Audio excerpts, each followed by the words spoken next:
Well, good morning, real estate fans, and welcome to the Real Estate Show. I'm Alice Lema here with Pete Belcastro. We are both brokers at John L. Scott here in Southern Oregon, and we're here to talk about real estate, and all the goings on. And we're so excited to also have Danielle Remley from Sterling West Property Management later today. But Pete, let's talk to you about what you're seeing in the market this week.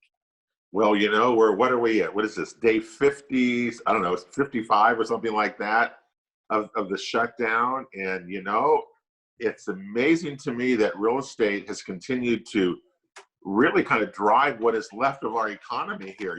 Some of our last few shows, we've dealt with the economic toil that we've seen, certainly with Brad Hicks of the Chamber of Commerce and what's happening with that.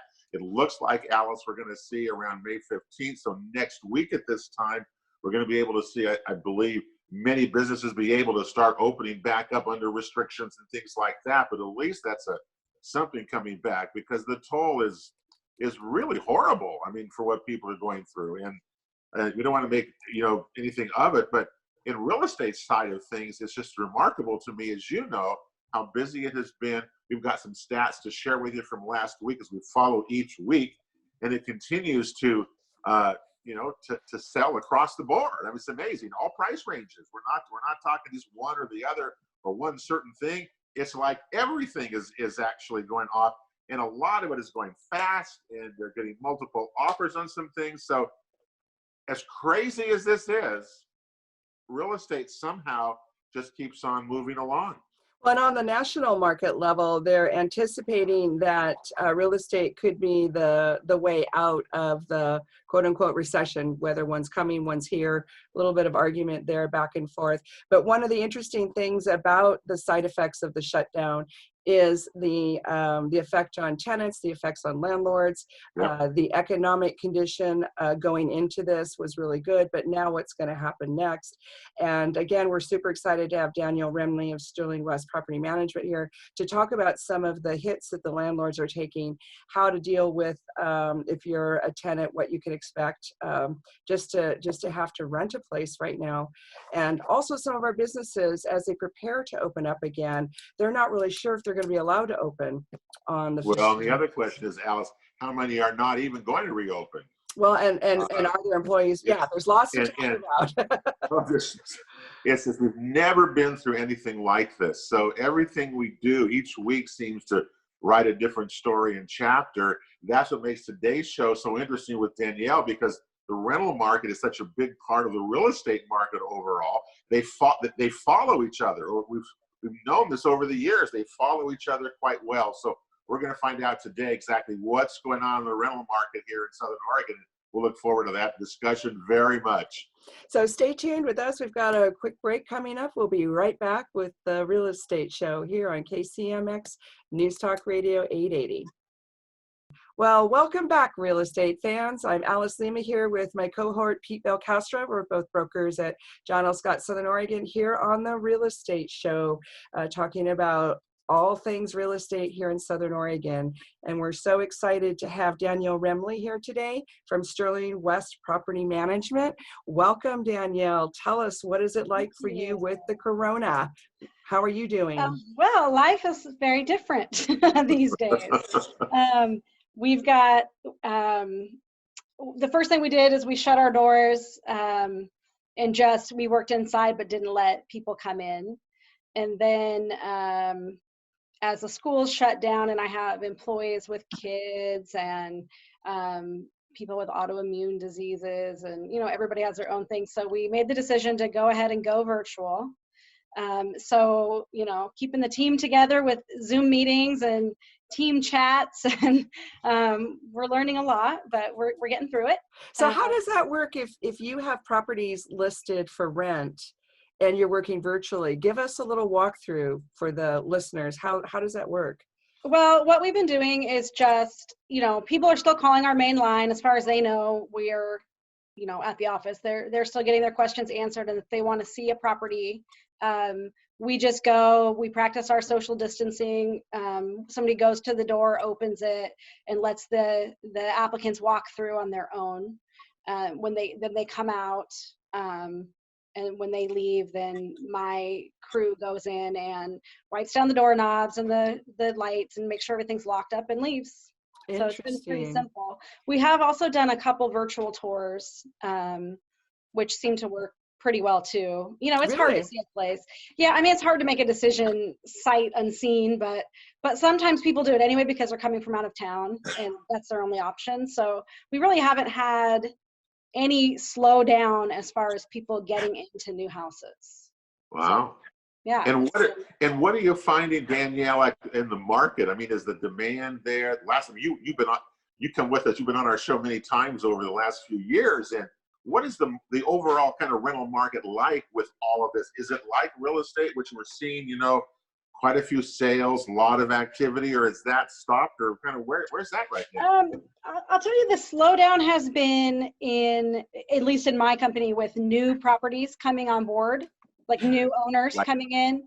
I feel like maybe they're a little just kind of waiting for everything to open back up and waiting to see what happens before they put a new rental up.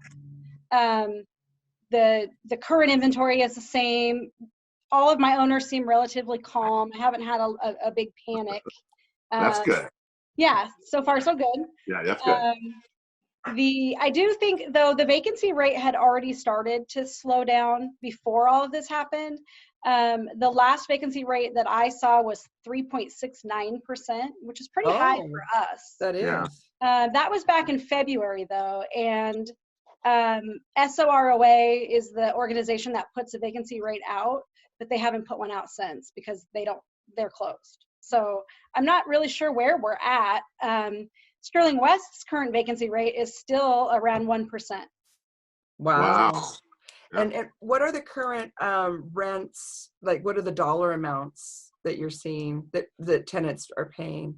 Oh, like well, I'll tell you, we had a really good April, way better than expected. I had 95% of my renters pay rent. Yay. Wow, you're kidding. That's really good. Phenomenal. It really was. And I don't know how May's shaking out yet. By the 8th is when that's when kind of the deadline is. So we'll see. But the majority of my people have paid full rent. A few have had some deferments or some concessions, but very little. I mean, I haven't seen a big change yet. Have you heard anything else from other places, Danielle, or are you the exception, or do you think you're the exception, or do you think you're the rule in this? I know that the national statistic is much lower. I believe the last statistic I saw that was published was like 70% rent collection nationwide. Locally, I really don't know. I don't have people that are really telling me, but yeah. And the reason I asked that is that in forbearances, I just learned this because I was trying to do this myself, maybe get a forbearance on my mortgage on my farm, right. And that didn't seem to work as well either. That in the end, it probably 11 million people did that, or are in the process of applying for it. Whether or not they all do it or not is different. But the rents were a little bit different with that, weren't they? Yeah.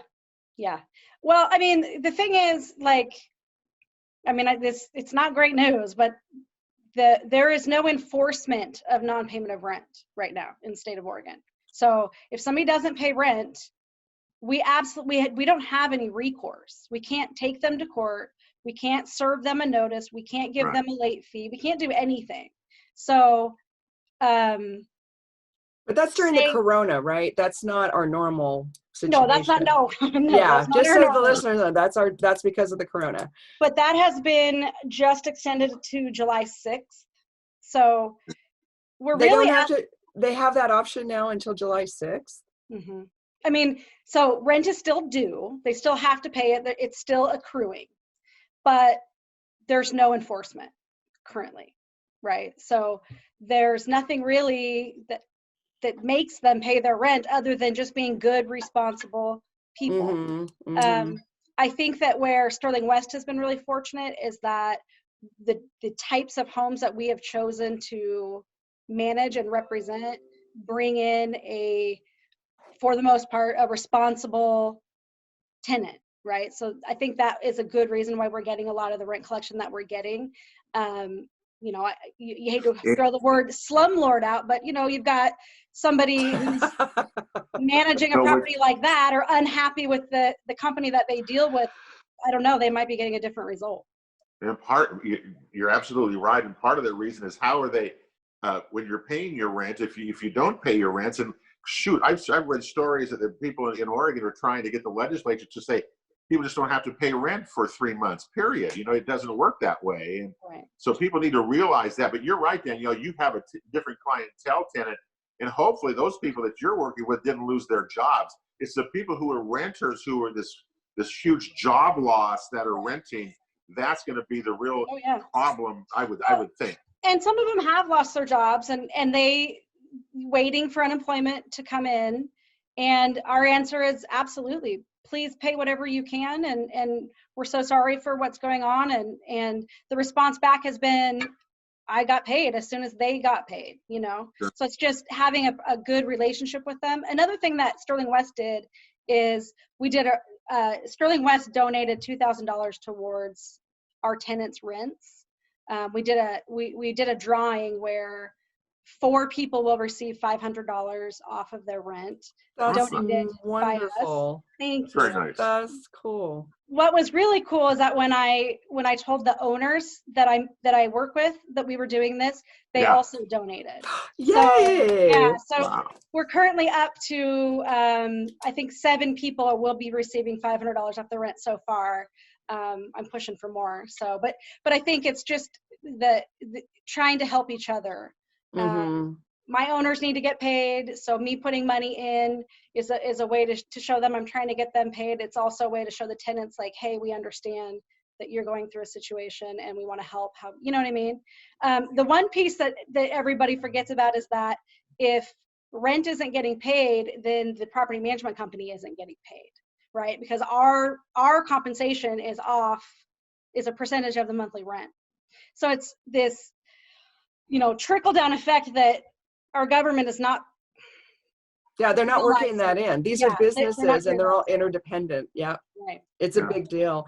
So we have a break coming up in a few minutes, but I wanted to ask Danielle, how did you have this conversation with the landlords if their tenants cannot pay and they have mortgages? Because that's the trickle down. That's what you're just saying, the trickle down effect. I mean, the unfortunate conversation is simply, hey, your tenant reached out to me. They are not able to pay rent right now. And then whatever their circumstances, they're waiting on their unemployment. They're telling me that they will pay me in 3 weeks. We just got to hope for the best. I'll stay in contact with them. And for the most part, the owners have been really great back. Some have even just forgiven the rent and said, just tell them not to worry about it this month. Wow. I mean, not all of them, but some of them, the ones that can. Compare that to the commercial side of things. That Jeff Rogers, owner John L. Scott, he said he has 21 commercial leases, spaces. He has not had one call on them in over 2 months. There's nobody to take their place in commercial space. Right. Is it the same true in the rental market if someone left or that kind of thing? But you can't even get rid of somebody who's not paying. No, I can't. So you're just, it doesn't really matter, does it? We're just hanging out trying to all be friends and get through this. Do you think you're going to see more new properties coming on as we get through, we're into May and June, Danielle, or do you think it's going to be pretty tight the rest of the summer? I think it's going to be tight. Personally, I think that the tenants paying rent is going to get smaller and smaller, right? As we work through this, and new landlords are not going to want to jump in the middle of that. And who can blame them? If you don't know if you're going to get paid, think of what vacant. You think of what the rental market has been through in the last year and or 2 years with Senate Bill 608, and all this, and now this. You guys have really been through the ringer, haven't you? We really have. Thank you for recognizing that. We really have. Yeah, but that's why it's so important to have a really good, knowledgeable property management company like Sterling West, because they can keep things going for you even during a pandemic.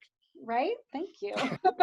Well, if people always ask, if you're going to rent, you're going to do it yourself, you're going to have to ask a property manager. And ever since I started this show, how many years ago we started doing this, I would never do it myself. You know, I truly would never, unless I did it full time all the time, you know, kind of thing. Yeah, Because if it was your job. Yeah. if that was my job is one thing, but just to have the investment because of what you go through and then all the new rules that we've seen and all the changes that your industry has gone through, much more than real estate, than buying and selling houses. It's been the rental market, much, much more. Yeah. Well, and the legal liability of doing it wrong, the tenants can really come after you now. It's big. Yeah, it really is big. I wouldn't do it. You know, Jim and I have our own rentals as well. Obviously, Sterling West manages them all. But if I ever was not if I didn't have Sterling West, there's no way that I would try to manage these properties by myself. I would put them in a company to do it. Yeah, yeah. No, you see, you learn and you know that. Absolutely. I do the same thing for sure. Yeah. It makes a total lot of sense. Well, I'm going to talk about rents when we got a break coming up, but I'm talking about rents, what they're doing today. What are kind of the average things? Where are people coming from? Who are you seeing renting right now? Because it's a crazy market. It's a crazy market. Well, we also have some apartment buildings that are coming on the market. Some have just sold, some are coming on, and what it's like to deal with the more high density buildings that are starting to come on in Southern Oregon. Be great conversation. So we'll be right back after this quick message with Danielle Remley of Sterling West Property Management. So don't go away. We'll be right back. Welcome back, real estate fans, to the Real Estate Show. I'm Alice Lema here with Pete Belcastro. We're both brokers at John L. Scott Real Estate, Southern Oregon. We're also going to invite you to look at all of our past episodes on our YouTube channel, therealestateshoworegon.com. We have 11 years of great information. Anything and everything you could possibly want to know about Southern Oregon real estate is there, realestateshoworegon.com. And today we're welcoming back Danielle Remley from Sterling West Property Management, talking about what it's like to roll through all of this pandemic and the rental issue. So welcome back, Danielle. Thank you. So we were just talking about rents and renters and what it's like to deal with all that during this crisis. And Pete was just asking you about what the current rent amounts are, just what are rents doing in our area? So I feel like they've stabilized a bit, really, again, before the pandemic. You know, we had experienced that time of just really high rents where you could almost ask anything and you were going to get it. As more inventory came on the market, just like you guys, the prices start to stabilize a little bit.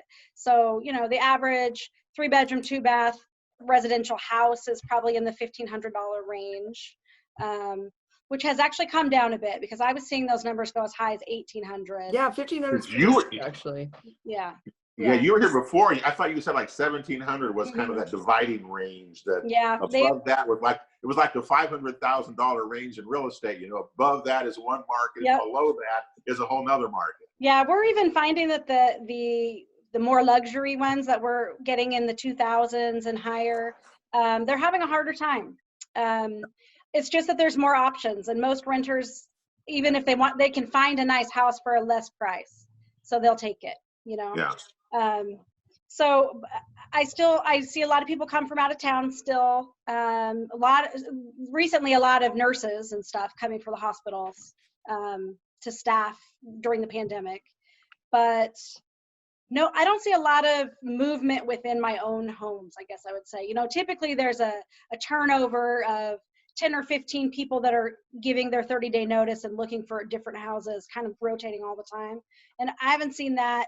Right when we all went home in March, we had a big, like 10 people get their move outs, but we haven't seen any new ones. So I think people are just hanging tight. So with the school shut down, so this is May, normally people would be getting ready to have a life change, and I think they're having their life change right now, and they don't want to go anywhere. Plus, another thing to consider is they would need a deposit to move, and the deposit is going to get higher and higher now during all this. A typical deposit we take is 1.5 times the first month's rent. But we're having, you know, we got to get a little stricter on our screening. We have to make sure people are employed currently before we put them in a new house. A lot of owners are asking for higher deposits just to make sure that they're going to recoup rent if the tenant gets in and doesn't. Oh, right. That's a good question. That's a lot of burden to put on a renter who's in the middle of this kind of uncertainty. It's thousands of dollars. Yeah, and even if they have their jobs right now, they don't know. A lot of them don't know how long are they going to stay open. Are we on the middle of reopening, or are we on the middle of collapse, or what? What's happening? So just before we leave that quick topic, the essential service employees, do you guys do you have that on the application now, where you only want to rent to essential service? No, because that would be discrimination. We're not allowed to look at that. Right. We just simply look at how much they make. Do they make at least 2 times the amount of rent? That's it's 2.5 times, sorry. 2.5 times, yes. Okay. And then are they currently employed? We can look at that. But what they do for a living is not our concern. Okay, good to know. So don't worry about that if you're listening. Right. Yeah, that's really similar to people who were getting a loan to purchase a property.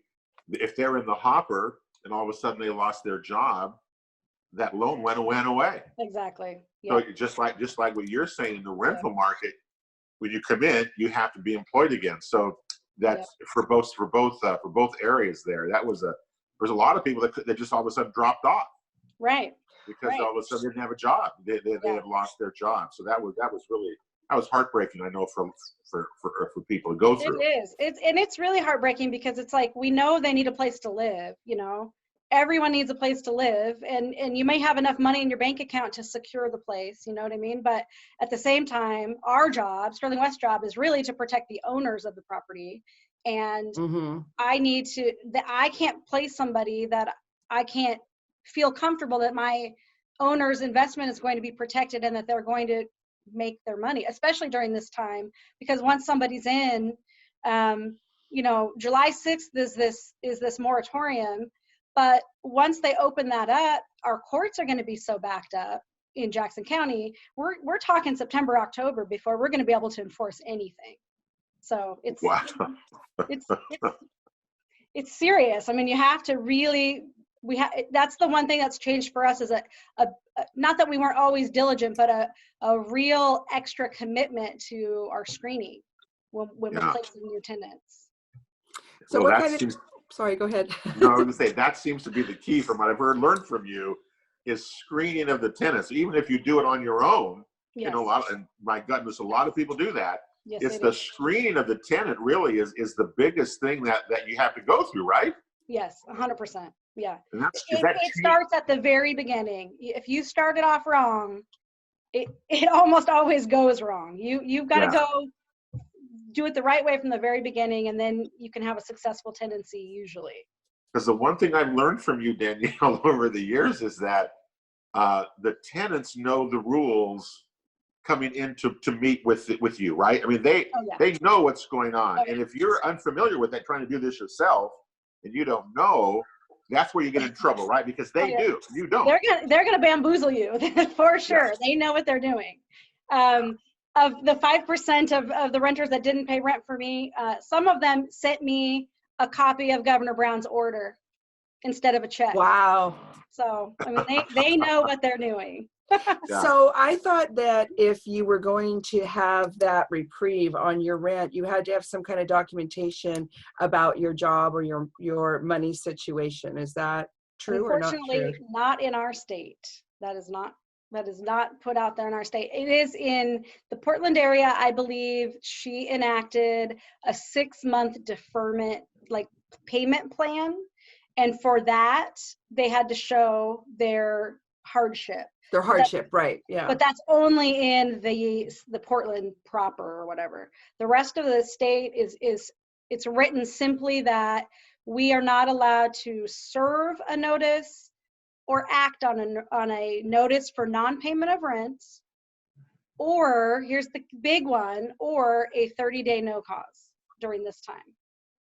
Yeah. So as that relates to real estate, where we're having trouble now is that somebody buys a house, they want to move in as the owner, they're going to move in, occupy it, and you can give a 30-day no cause, right? Because they're in their first year of tenancy. We can't do that right now. Not allowed. You cannot. Wow. Wow. Yeah, my landlords that are selling buildings right now, we have meetings before we list with the tenants and we organize the exit. We're also actively trying to help relocate them as part of the sales package. That's the service we offer now. Yeah, that's brilliant. Yeah.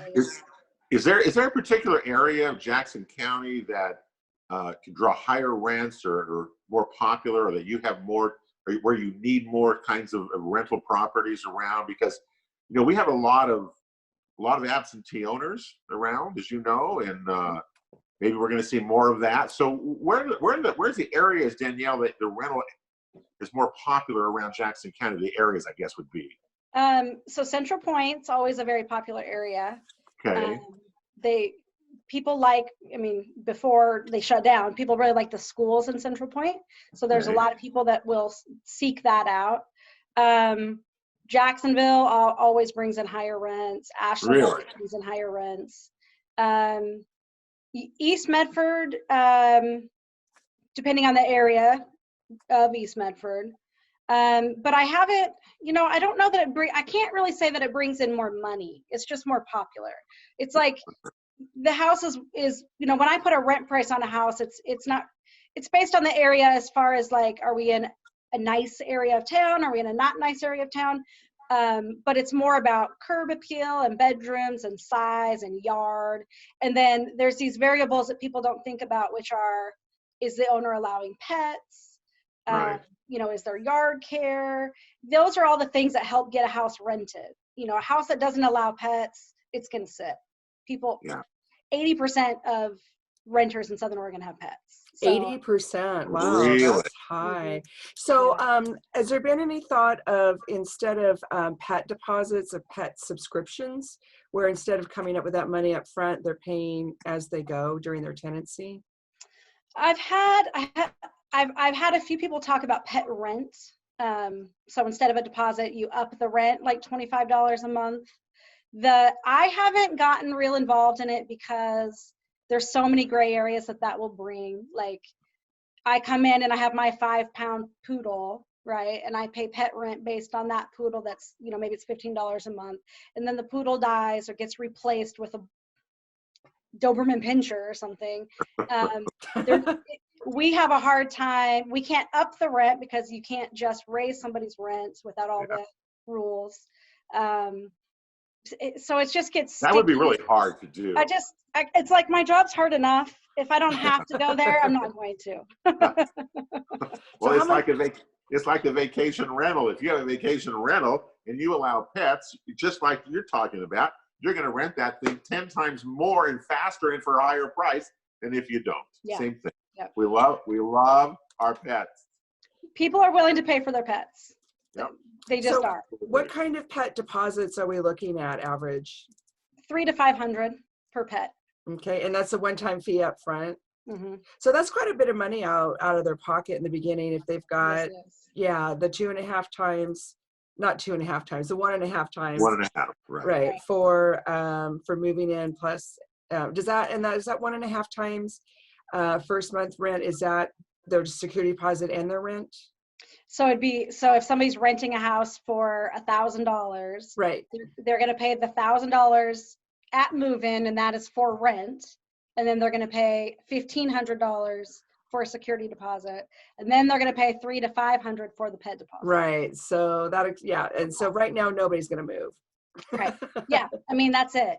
And it's like again, then on the other side, if you reduce that and somebody comes in, they pay their $1,000, and then next month they don't pay rent at all, and we don't have any recourse, then there's it's expensive to move if you rent or if you own a place. So you got to be really smart and prudent when you do it. We got a break coming up, so you're right about that. Yeah, you got to be prudent. Don't just waste it.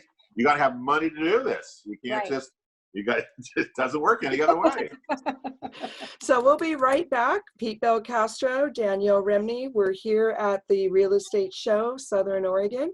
Check us out on YouTube, realestateshoworegon.com. Don't go away. We'll be right back with more real estate conversation, what's going on here in Southern Oregon. So stay tuned. Welcome back to the Real Estate Show, folks. I'm Alice Lema, broker John L. Scott, here with Pete Belcastro, also a broker at John L. Scott, and the famous Danielle Remley of Sterling West Property Management. We're having a great show today talking about the coronavirus, how it's affecting real estate and tenants and landlords, and lots to talk about. One of the things we want to touch on here with Pete is the local statistics from the last week and the last month. Yeah, and before I do that, I just want to say I've learned more about the rental market from Danielle Remley than anybody.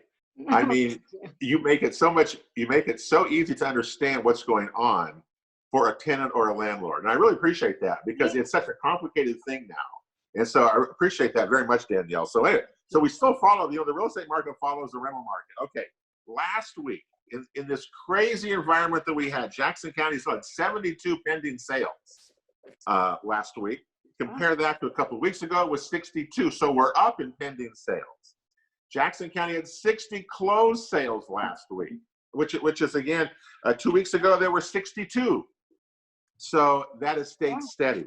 What's interesting is that, Alice, what do you think the average, because we've started a new, what's called the Flex MLS system for agents now. It covers Jackson, Josephine, Klamath, Deschutes, Crook, Jefferson counties in Central Oregon. So we get all sorts of stats now. We get a lot more of them. So in just last week, the average in Jackson County was 1,873 square foot house. $196 per square foot was the price. They were on the market an average of 64 days.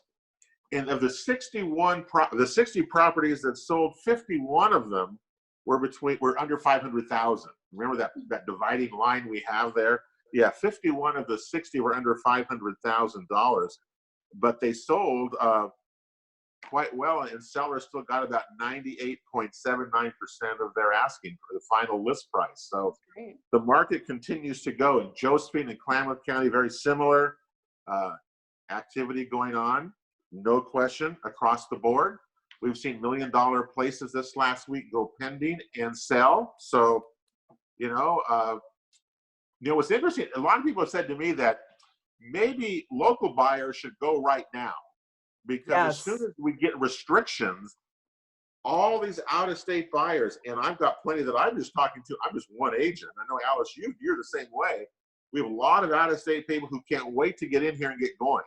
Yeah, and some of them have been sneaking over the border from Washington and yes, they have. California. Their lockdowns are very serious in those two states. They're not supposed to leave, and they are.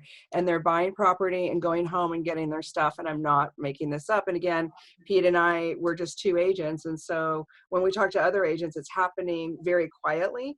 But the prediction is as soon as those stay-at-home orders are lifted, we are going to get flooded. And we normally have a pretty high percentage of relocators, don't we, Pete? But it's really going to put pressure on our local people. So going now is a good idea. So having a pre-approval from a lender, if that's what you need, is really going to be critical going forward because of that. We're seeing, again, we had a lady who showed me, an agency had 18 showings in just a few days. Well, and part of the Corona protocols are that you make appointments. Not only make an appointment and have your safety gear, but you really should have your pre-approval ready to present to the seller when you make the appointment, because some sellers won't let you in now without that. And I think that's absolutely true, because you only want qualified buyers in the homes right now. That's what we're seeing. You're right. Well, anyway, I'm curious. One of the things about back to the rental market is that how are you doing, Alice, with inspections in your homes? When you is that a problem right now? Is it a problem with Danielle? You do a lot of inspections throughout the year. So are you having issues with people coming into these homes, or what's going on with that? Yeah, so typically Sterling West does 2 interior periodic inspections throughout a tenant's, if they're in the home for a year, we'll be in there twice. But now, most tenants are not comfortable with people coming in. And frankly, my employees are not that comfortable with going in. Well, that's a good point. So what we did actually is we invested in a software. It's a really cool inspection app. It's called Z Inspector. I send an invitation to a tenant. They download the app on their side. and they walk through the house and take pictures, they take video, they can put in little notes, and then they sign it and they email it back to me. When they sign it, it comes back to me. As an incentive, if when I get the completed inspection, I send them a little Dutch Brothers card or something. It doesn't take the place of an interior, a real person walking in, and I wouldn't use this in the future as my sole way of doing inspections. Okay. But right now, I mean, it's certainly better than nothing. That's brilliant. Yeah, and it's a great software. I mean, it's pretty state of the art, and in fact, it's working so well that I'm thinking, you know, when we all go back to normal, that I might just do one tenant-led inspection and one Sterling West one virtual inspection. Mm-hmm. Well, Yeah. Alice, we're doing virtual home tours, so this follows the same line, right? Because Well, you said, is it going to go back to normal? I don't know. I don't know what Right. normal is going to mean, Right. you guys. Exactly. well, and some of this technology has been so helpful, we don't want to go back. Right. That's true. You know, it's just been it's a better way of doing things. And I know the inspectors have their safety protocols. Some of them are starting to use little robots, you know, instead of doing the actual inspection. That's not going over super well with the buyers. But again, it's a creative time, you know, it's all problem solving and how do we adapt? And I just love what Sterling West has done to adapt to this crisis and still make it comfortable for both the tenant and the landlord. So my other question was about tenants paying their rent. A lot of them used to just come and pay you. So are you starting to use apps? Because you mentioned this inspection app. Are there apps where people can pay you, like? Oh yeah, we've had the ability for them to pay us online for years. They have a little tenant portal. They just log into their portal and they can put in their bank account and routing number, and it's free. Or they can do a credit card, and there is a charge. I don't charge it. My software charges it. But before the pandemic started, we only had 70% of our renters utilizing that, and now we have 90%. Wow. Yeah. That's great. Yeah. And it's another way that makes our life easier, because we're not hand entering these rents that come in the door, and we're not going to the bank, and so you know, we'll try to go to the bank. Yeah, I know. and one other thing you learn is doing this is that you're working from home, all of you. Yes, we are. So do you need to have a space, you know, things like that? That's what so many people are going through. People are cut out to work from home, and some don't do quite so well. So I will say we've had some staff difficulties, but the strong are doing really well. Well, we're going to have to wrap it up here pretty quick. Right. Yeah. Well, Danielle, it's such a delight. We always love having you on the phone. We learn so much. And you have a great reputation with tenants and with landlords, and not all property managers can say that. So we just love you. So next week, we're going to have Susan Ledoux from the Realtor Association. It's going to be helping us talk about some of the changes that are happening with our new real estate platform. And as always, you can check out our past shows on realestateshoworegon.com. On YouTube, you can email Pete or I. Pete, what is your email? You can me at pete@realestateshoworegon.com. That'll work. And you can get a hold of me at alicelema@alicelema.com, because I don't like a lot of letters. we can't do anything that's complicated anymore. Okay. Right. So have a beautiful weekend. Enjoy Southern Oregon. Be safe. Be healthy. We'll see you next time. Bye now. Bye. Bye.